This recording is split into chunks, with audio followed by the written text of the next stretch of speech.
How's it going, y'all? It's Philosophical here. Today I'm going to be talking to y'all about Garden of the Gods here in Colorado Springs and a little bit about its geologic history, its native history, and some of the history that happened upon the settling of Colorado Springs. So I am here right now kind of at an overlook on Rampart Range Road.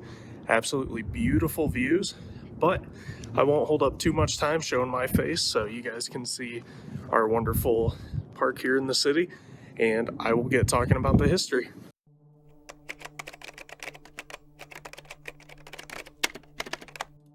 Garden of the Gods. What a name. How could one argue with this name when they see the allure and beauty of this land? Sitting at the foothills of Pikes Peak in Colorado Springs, Garden of the Gods is a city park consisting of 1,341 acres. Nearly 65% of the acreage was designated as a National Natural Landmark in 1971. But what truly is Garden of the Gods? Throughout the millennia, many people have held reverence for the garden. While its beauty has been interpreted differently over the years, it always has been seen as something and somewhere worth admiring.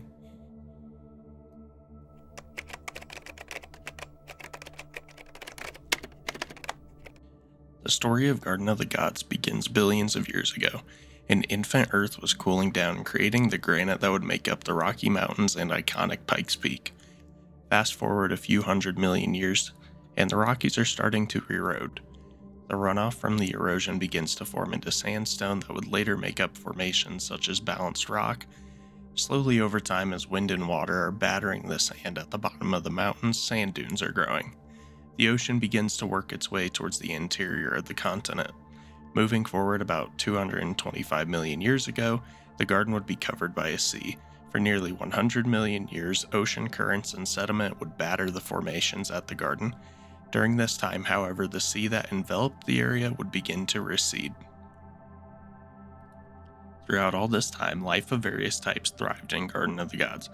About 155 million years ago, dinosaurs such as Stegosaurus, Brachiosaurus, and Camptosaurus were all roaming on Earth.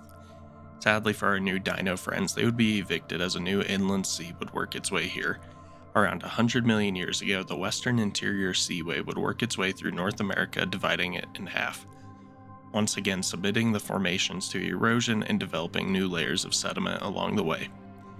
Then, our last stop in the way back times is the Laramide orogeny, around 80 million years ago. This event occurred from about 80 million to 35 million years ago, and it was a period in which the Rocky Mountains were being uplifted and the mountains we see in the west were really beginning to take shape. During this period, the rocks in Garden of the Gods were shifted, and the park began to grow more recognizable to how we would see it today. For our last stop on this prehistoric journey, we're going to the Ice Age. Between 2 million and 10,000 years ago, the Pleistocene epoch was an extreme period of cooling where glaciers moved through the earth, carving valleys and shaping the land around us today. The red gravel in the east of the park are just a small example of how this period shaped this area.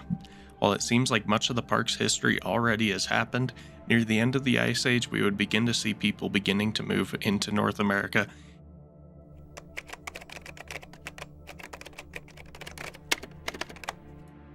Around 15,000 years ago, people began crossing into North America and spread across the continent.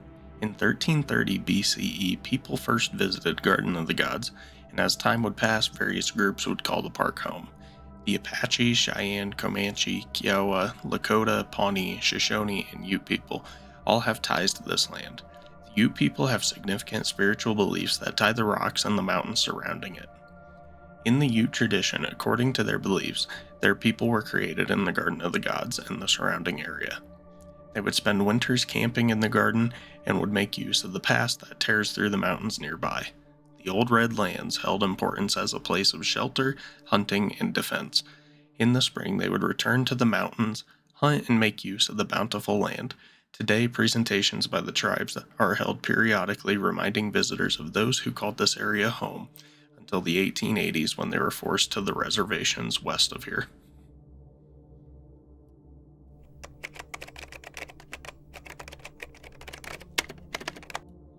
Throughout the 19th century, as the United States began expanding westward, increasing pressure on indigenous groups led to their often forced relocation. As part of this, the native tribes that occupied this region would also be pushed westward. The first wave of this new American expansion would happen in the 1840s, as American settlers would begin hunting and trapping in the area. About 20 years later, two surveyors would start a new settlement called Colorado City. During their travels, they came upon the area we now know as Garden of the Gods. Here, the surveyor M.S. Beach would say that it would be a great place for a beer garden, and the other, Rufus Cable, would state that it would be fit for the gods to assemble, henceforth giving us the name Garden of the Gods.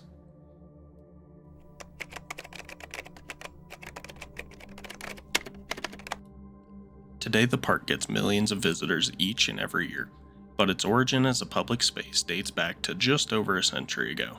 Starting in 1879, William Jackson Palmer convinced his friend Charles Eliot Perkins to purchase 240 acres of land in the area. Perkins later would buy even more land 20 years following. Perkins and Palmer would donate much of this land to the state of Colorado, but sadly in 1907 he would pass away before the park was fully established and developed. 2 years later, in 1909, Garden of the Gods was given to the city of Colorado Springs by Perkins' children. As the plaque states in the center of the park, it be kept forever free to the public. The park has had a series of trail expansions over the years, and in 1971 it was labeled as a National Natural Landmark, demonstrating its significance. In 1995, the park opened its visitor center and has continued to expand the infrastructure of the park ever since. In more recent years, the park has gained recognition from the video game series Horizon Zero Dawn. The game explores a dystopian version of the American Southwest, and the protagonist's village is located at Garden of the Gods. Although the park has been in other media projects, this is the most recent one that has come to mind. Outside of the digital world, the park today is used for biking, hiking, climbing, photography, and more. This park is an iconic landmark of Colorado and the United States. As the spot gains more and more popularity, it is important to remember to take care of these places. Hopefully this video has inspired you to take care of these beautiful places and visit the world around you. Thank you for watching, and if you enjoyed this content, please like, subscribe, and comment below of other places I should cover. Thanks again for watching.